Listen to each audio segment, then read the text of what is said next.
Hello friends, welcome my YouTube channel. दोस्तों, आज की इस वीडियो में हम अभी तक 2020 में जितने भी न्यू अपॉइंटमेंट यानी कि नियुक्तियां हुई हैं तो उन सभी को हम आज की इस वीडियो में देखेंगे। तो वीडियो आपके लिए महत्वपूर्ण होने वाला है, तो इसलिए वीडियो को पूरा एंड तक देखते रहिए। तो चलिए आज की वीडियो शुरू करते हैं। तो यहाँ पर आज का पहला क्वेश्चन है, हाल ही में ट्विटर बोर्ड के अध्यक्ष कौन बने हैं। तो देखिए अभी हाल ही में ट्विटर बोर्ड के नए अध्यक्ष बने जिनका नाम है पैट्रिक पिचेट। तो इसका आंसर ऑप्शन सी हो जाएगा, पैट्रिक पिचेट। अब देखिए कहाँ के हैं, तो ये मॉन्ट्रियल कनाडा के हैं। देखिए बात करें ट्विटर की, तो देखिए ट्विटर की स्थापना 21 मार्च सन 2006 को हुई थी। और देखिए ट्विटर का मुख्यालय कहाँ पर है, तो सैन फ्रांसिस्को कैलिफोर्निया में स्थित है। और देखिए बात करें ट्विटर के संस्थापक कौन कौन है, तो देखिए जैक डोर्सी, नोआ गिलास, बिन स्टोन और इवान विलियम्स, ये ट्विटर के संस्थापक हैं। चलिए अगला क्वेश्चन देखते हैं। कौन व्यक्ति हाल ही में विश्व बैंक के कार्यकारी निदेशक के वरिष्ठ सलाहकार नियुक्त किए गए हैं। तो देखिए महत्वपूर्ण प्रश्न है, तो इसका आंसर ऑप्शन बी हो जाएगा, राजीव टोपनो। तो देखिए अभी हाल ही में प्रधानमंत्री नरेंद्र मोदी जी के निजी सचिव राजीव टोपनो को वाशिंगटन में विश्व बैंक के कार्यकारी निदेशक का वरिष्ठ सलाहकार नियुक्त किया गया है। याद रखना है। देखिए बात करें विश्व बैंक की, तो इसके अध्यक्ष कौन है, तो डेविड मालपास हैं, जो कि 13वें नंबर के हैं। अब देखिए यहाँ पर जो नाम है अंशुला कांत का, ये महत्वपूर्ण है क्योंकि देखिए अंशुला कांत को जुलाई 2019 में विश्व बैंक की एमडी यानी कि मैनेजिंग डायरेक्टर यानी कि प्रबंध निदेशक और सीएफओ यानी कि चीफ फाइनेंशियल ऑफिसर नियुक्त किया गया था। और देखिए विश्व बैंक में भारत की ओर से ये प्रथम ऐसी महिला थी जो कि विश्व बैंक की प्रबंध निदेशक बनी थी। याद रखना है। चलिए आगे देखते हैं।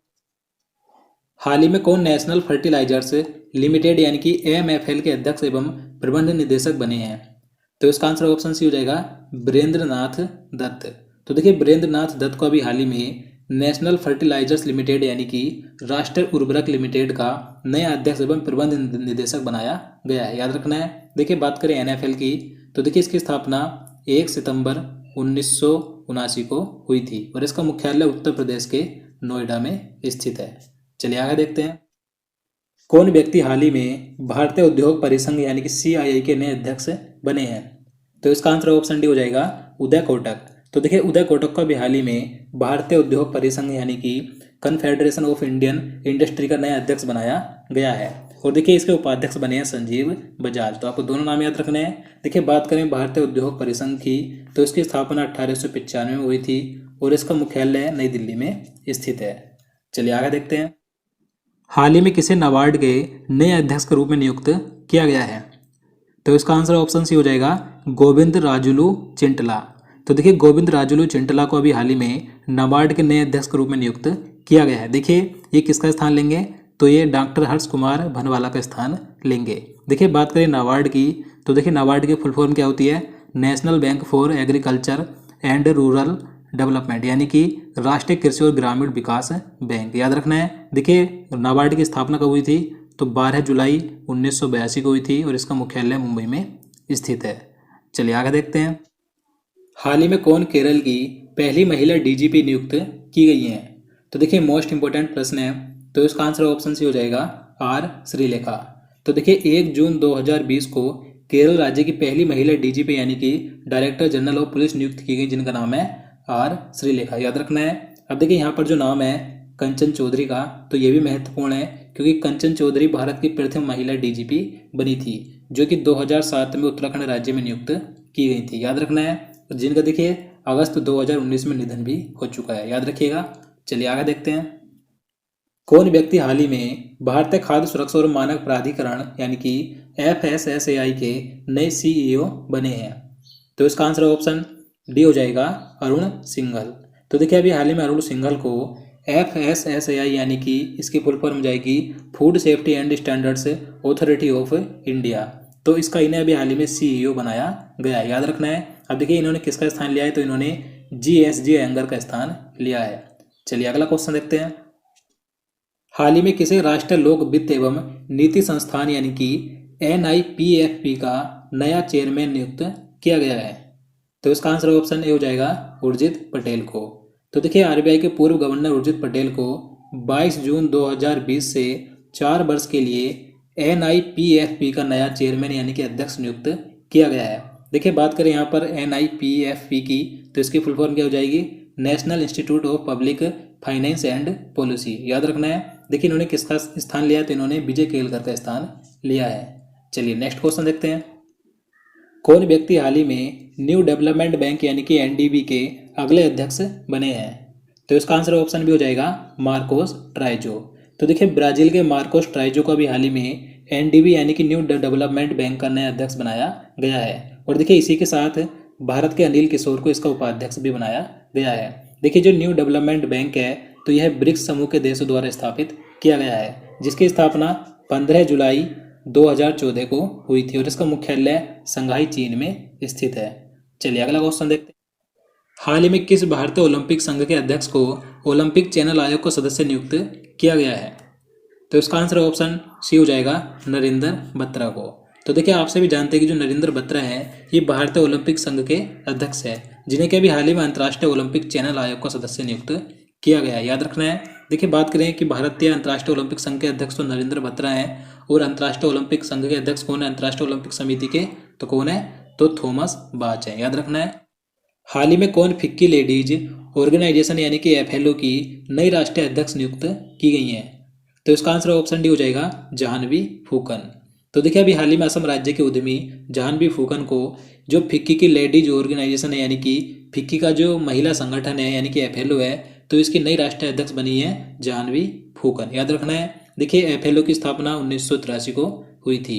अब देखिए बात करें फिक्की की, तो देखिए जो फिक्की है यानी कि भारतीय वाणिज्य एवं उद्योग महासंघ है, तो यह भारत के व्यापारिक संगठनों का संघ है, जिसकी स्थापना 1927 को हुई थी। और फिक्की के वर्तमान में अध्यक्ष कौन है, तो संगीता रेड्डी है, याद रखना है। कौन व्यक्ति हाल ही में भारतीय इस्पात संघ यानी कि आईएसए के नए अध्यक्ष बने हैं? तो इसका आंसर ऑप्शन सी हो जाएगा दिलीप उम्मेन। तो देखिए अभी हाल ही में दिलीप उम्मेन भारतीय इस्पात संघ यानी कि इंडियन स्टील एसोसिएशन के नए अध्यक्ष बने हैं। देखिए भारतीय इस्पात संघ की स्थापना कब हुई थी, तो सन 2014 में हुई थी और इसका मुख्यालय नई दिल्ली में स्थित है। चलिए आगे देखते हैं। कौन भारतीय हाल ही में WHO के अगले कार्यकारी बोर्ड के अध्यक्ष के रूप में नियुक्त किए गए हैं? तो इसका आंसर ऑप्शन सी हो जाएगा डॉक्टर हर्षवर्धन। तो देखिए आप सभी जानते हैं कि डॉक्टर हर्षवर्धन वर्तमान में भारत के केंद्रीय स्वास्थ्य एवं परिवार कल्याण मंत्री हैं, जिन्हें के भी हाल ही में मई 2020 में WHO के अगले कार्यकारी बोर्ड के अध्यक्ष के रूप में 1 वर्ष के लिए नियुक्त किया गया है, याद रखना है। देखिए WHO के वर्तमान में महानिदेशक कौन है, तो टेड्रोस एडहानोम है जो कि इथियोपिया देश के हैं, और WHO की उप महानिदेशक कौन है, तो सौम्या स्वामीनाथन है जो कि भारत की हैं। चलिए आगे देखते हैं। कांग्रेस के किस वरिष्ठ नेता को लोकसभा में लोक लेखा पर संसदीय समिति का अध्यक्ष नियुक्त किया गया है? तो देखिए इसका आंसर ऑप्शन हो जाएगा अधीर रंजन चौधरी को। तो देखिए जो संसद की लोक लेखा समिति होती है, इसका जो अध्यक्ष होता है वो हमेशा विपक्ष दल का नेता होता है, जिसकी नियुक्ति लोकसभा अध्यक्ष के द्वारा की जाती है। तो देखिए नई लोक लेखा समिति के अध्यक्ष हाल ही में कौन बने हैं, तो अधीर रंजन चौधरी बने हैं, याद रखना है। और देखिए इनका कार्यकाल कितने वर्ष का होता है, तो लोक लेखा समिति का कार्यकाल 1 वर्ष का होता है। देखिए बात करें लोक लेखा समिति में अधिकतम कितने सदस्य होते हैं, तो इस समिति में अधिकतम 22 सदस्य होते हैं, जिसमें कि 15 लोकसभा से होते हैं और 7 राज्यसभा से होते हैं, याद रखना है। और देखिए लोक लेखा समिति सरकारी खर्चों की लेखा परीक्षा करती है, याद रखना है। चलिए आगे देखते हैं। देश की सबसे बड़ी तेल कंपनी इंडियन ऑयल कॉरपोरेशन यानी कि आईओसी के नए चेयरमैन किसे नियुक्त किया गया है? तो इसका आंसर ऑप्शन डी हो जाएगा श्रीकांत माधव वैद। तो देखिए अभी हाल ही में जो भारत की सबसे बड़ी तेल कंपनी, इसका नाम है इंडियन ऑयल कॉरपोरेशन, तो इसके अभी हाल ही में नए चेयरमैन यानी कि नए अध्यक्ष बने, जिनका नाम है श्रीकांत माधव वैद। देखिए ये 1 जुलाई 2020 से पद संभालेंगे, याद रखना है। और देखिए कब तक रहेंगे, तो सन 2023 तक इनका कार्यकाल रहेगा और ये संजीव सिंह का स्थान लेंगे।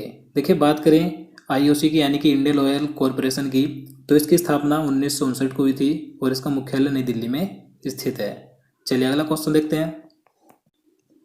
हाल ही में किसे भारतीय पुरातत्व सर्वेक्षण के नए महानिदेशक के रूप में नियुक्त किया गया है? तो इसका आंसर ऑप्शन सी हो जाएगा बी विद्यावती को।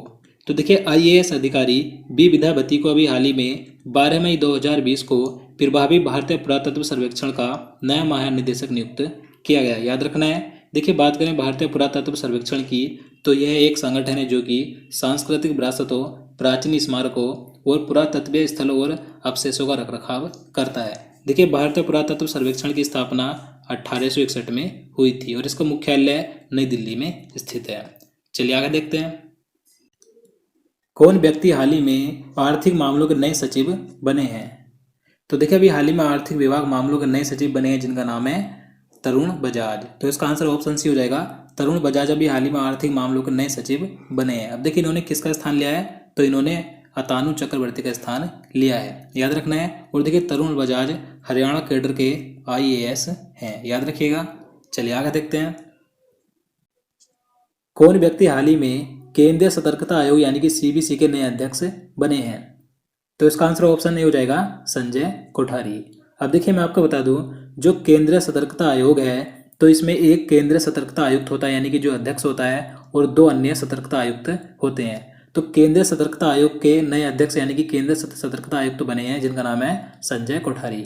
अब देखिए 2 अन्य सतर्कता आयुक्त कौन है, तो सुरेश N पटेल और शरद कुमार है, याद रखना है। चलिए आगे देखते हैं। हाल ही में किसे राष्ट्रपति रामनाथ कोविंद जी का सचिव नियुक्त किया गया है? तो देखिए अभी हाल ही में राष्ट्रपति रामनाथ कोविंद जी के नए सचिव नियुक्त किए गए थे जिनका नाम है कपिल देव त्रिपाठी। तो इसका आंसर ऑप्शन सी हो जाएगा कपिल देव त्रिपाठी, याद रखना है। चलिए आगे देखते हैं। केंद्र सरकार ने हाल ही में किसे नया वित्त सचिव नियुक्त किया है? तो देखिए नए वित्त सचिव कौन बने हैं, तो इनका नाम है अजय भूषण पांडे। तो इसका आंसर ऑप्शन ए हो जाएगा अजय भूषण पांडे भारत के नए वित्त सचिव बने हैं, याद रखना है। और देखिए जो वित्त सचिव होता है तो 1 रुपये के नोट पर वित्त सचिव के हस्ताक्षर ही होते हैं, याद रखना है। अब देखिए बात करेंगे वित्त सचिव तो अजय भूषण पांडे हैं। तो भारत के वर्तमान वित्त मंत्री कौन है, तो निर्मला सीतारमण है, आप सभी को मालूम होगा। और देखिए बात करें वित्त आयोग की स्थापना कब हुई थी, तो वित्त आयोग की स्थापना 1951 को हुई थी। चलिए आगे देखते हैं। केंद्र सरकार ने हाल ही में किसे मुख्य सूचना आयुक्त यानी कि CIC यानी कि चीफ इंफॉर्मेशन कमिश्नर नियुक्त किया है? तो इसका आंसर ऑप्शन भी हो जाएगा बिमल जुल्का। तो देखिए बिमल जुल्का 2020 में भारत के नए मुख्य सूचना आयुक्त बने हैं। देखिए बात करें केंद्रीय मुख्य सूचना आयोग की स्थापना कब हुई थी, तो 12 अक्टूबर सन 2005 को हुई थी। चलिए नेक्स्ट क्वेश्चन देखते हैं। कौन व्यक्ति हाल ही में एयर इंडिया के नए प्रमुख नियुक्त किए गए हैं? तो इसका आंसर ऑप्शन भी हो जाएगा राजीव बंसल। तो देखिए राजीव बंसल को अभी हाल ही में एयर इंडिया का नया चेयरमैन यानी कि प्रमुख और CMD यानी कि चीफ मैनेजिंग डायरेक्टर नियुक्त किया गया है। तो आपको याद रखना है। किसे भारतीय पैरालंपिक समिति यानी कि PCI के अध्यक्ष के रूप में नियुक्त किया गया है? तो इसका आंसर ऑप्शन सी हो जाएगा दीपा मलिक को। तो देखिए भारतीय पैरालंपिक समिति के नए अध्यक्ष बनी है जिनका नाम है दीपा मलिक। देखिए दीपा मलिक शॉर्ट पुट एवं जेवलिन थ्रो के साथ साथ तैराकी एवं मोटर रेसलिंग से जुड़ी एक विकलांग भारतीय महिला खिलाड़ी है। अब देखिए इनका नाम महत्वपूर्ण हो जाता है क्योंकि देखिए दीपा मलिक ने 2016 के पैरालंपिक खेलों में रजत पदक जीत का इतिहास रचा था। पैरालंपिक खेलों में पदक जीतने के साथ प्रथम भारतीय महिला खिलाड़ी बन गई थी। तो आपको याद रखना है। कौन व्यक्ति हाल ही में कोल इंडिया लिमिटेड के चेयरमैन तथा मैनेजिंग डायरेक्टर बने हैं? तो इसका आंसर ऑप्शन सी हो जाएगा प्रमोद अग्रवाल। तो देखिए प्रमोद अग्रवाल कोल इंडिया लिमिटेड के चेयरमैन यानी कि अध्यक्ष और मैनेजिंग डायरेक्टर यानी कि प्रबंध निदेशक बने हैं, याद रखना है। देखिए कोल इंडिया लिमिटेड की स्थापना नवंबर 1975 को हुई थी और इसका मुख्यालय कोलकाता में स्थित है, याद रखना है। हाल ही में किसे भारतीय तीरंदाजी संघ के अध्यक्ष के रूप में नियुक्त किया गया है? तो इसका आंसर ऑप्शन हो जाएगा अर्जुन मुंडा को। तो देखिए जो अर्जुन मुंडा हैं ये झारखंड के पूर्व मुख्यमंत्री और केंद्रीय जनजातीय मामलों के मंत्री हैं जिन्हें कि अभी हाल ही में भारतीय तीरंदाजी संघ का अध्यक्ष बनाया गया है। देखिए भारतीय तीरंदाजी संघ की स्थापना 1973 को हुई थी और इसका मुख्यालय नई दिल्ली में स्थित है। चलिए आगे देखते हैं। हाल ही में कौन RBI के नए डिप्टी गवर्नर बने हैं? तो देखिए महत्वपूर्ण प्रश्न है। RBI के भी हाल ही में नए डिप्टी गवर्नर बने थे जिनका नाम है माइकल देवव्रत पात्रा। तो इसका आंसर ऑप्शन बी हो जाएगा माइकल देवव्रत पात्रा। अब देखिए बात करें कि RBI के गवर्नर कौन है वर्तमान में, तो आप सभी को मालूम होगा शक्तिकांत दास हैं। अब देखिए कई बार पूछा जाता है कि जो वर्तमान में गवर्नर हैं RBI के शक्तिकांत दास, वे कौन से नंबर के हैं, तो वे 25वें नंबर के हैं। चलिए नेक्स्ट क्वेश्चन देखते हैं। कौन व्यक्ति हाल ही में विदेश मंत्रालय के नए प्रवक्ता बने हैं? तो देखिए विदेश मंत्रालय के नए प्रवक्ता बने हैं, इनका नाम है अनुराग श्रीवास्तव। तो इसका आंसर ऑप्शन सी हो जाएगा अनुराग श्रीवास्तव। और देखिए वर्तमान में भारत के विदेश मंत्री कौन है, तो S जयशंकर है, याद रखना है। चलिए आगे देखते हैं। कौन व्यक्ति हाल ही में IT उद्योग की संस्था NASSCOM के अध्यक्ष के रूप में नियुक्त किए गए हैं? तो इसका आंसर ऑप्शन डी हो जाएगा प्रवीण राव। तो देखिए IT उद्योग की संस्था NASSCOM का नया अध्यक्ष किसे बनाया गया है, प्रवीण राव को बनाया गया है। देखिए NASSCOM की स्थापना 1 मार्च 1988 को हुई थी और इसका मुख्यालय नई दिल्ली में स्थित है। चलिए अगला क्वेश्चन देखते हैं। हाल ही में कौन सेल्स फोर्स इंडिया की चेयरपर्सन और सीईओ बनी है? तो इसका आंसर ऑप्शन भी हो जाएगा अरुंधति भट्टाचार्य। तो देखिए जो सेल्स फोर्स है यह अमेरिका की cloud based service provider company है जिसने अप्रैल 2020 में अरुंधति भट्टाचार्य को भारत में कारोबार को देखने के लिए सेल्स फोर्स इंडिया की चेयरपर्सन और सीईओ नियुक्त किया है, याद रखना है। चलिए आगे देखते हैं। हाल ही में कौन भारतीय तटरक्षक बल की प्रथम महिला उप महानिरीक्षक नियुक्त की गई हैं? तो इसका आंसर ऑप्शन सी हो जाएगा नूपुर कुलश्रेष्ठ। तो देखिए इंडियन कोस्ट गार्ड यानी कि भारतीय तटरक्षक बल की प्रथम महिला उप महानिरीक्षक यानी कि डीआईजी बनी जिनका नाम है नूपुर कुलश्रेष्ठ। तो महत्वपूर्ण आपको याद रखना है। तो दोस्तों आज के लिए इतना ही। और मैं आपको बता दूं मैंने इससे पहले 2020 की सभी महत्वपूर्ण योजनाओं का वीडियो अपलोड किया था। अगर आपने वो वीडियो नहीं देखा है तो आप उसे जरूर देखिएगा। और आप आगे किसी भी टॉपिक पर वीडियो चाहते हैं तो आप नीचे कमेंट बॉक्स में बता सकते हैं। तो दोस्तों आज के लिए इतना ही। वीडियो आपको अच्छा लगा हो तो लाइक जरूर करना और शेयर भी करना, साथ ही चैनल को भी सब्सक्राइब कर लेना। तो चलिए मिलते हैं नेक्स्ट वीडियो में। जय हिंद, जय भारत।